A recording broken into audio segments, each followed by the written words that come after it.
कधी काळी आपल्या जुन्या सहवासातील माणसं अचानक भेटली ना की दिवस कसा सुंदर जातो. तुम्ही पण नक्की अनुभवा आणि अनुभवलं असेल तर नक्की सांगा. आज आईला आणि मला दोघांना सुद्धा बाहेर जायचं होतं. स्टेशनला आम्ही अर्धा तास लवकर आलो होतो. मग काय बसावं लागलं. अचानक मला पुष्पाचा कॉल येतो आणि बोलतो तू ट्रेन मध्ये आहेस का. तिला वाटलं मी रविवारी सुद्धा जॉबला जातोय. मग काय बऱ्याच दिवसानंतर भेट झाली, ऑलमोस्ट गणपती नंतर. आणि पुष्पा जाम खुश झालेली आईला वगैरे बघून. आणि पुष्पाला भेटून मला सुद्धा खूप छान वाटलं, कारण बऱ्याच दिवसानंतर असे मित्र वगैरे भेटले की मस्त वाटतं. बेलापूर स्टेशनला आम्ही उतरलो.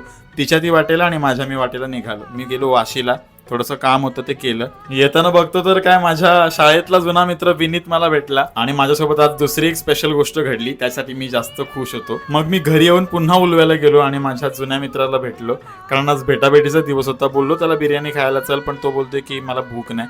मग मामासाठी ड्रॉप घेतला मेडिकलमधून आणि गेलो मामाकडे. मस्तपैकी मामींनी मटण बनवलेलं, जेवायची इच्छा नव्हती तरी पण जेवून घेतलं, कारण मटण माझ्या आवडीचं आहे.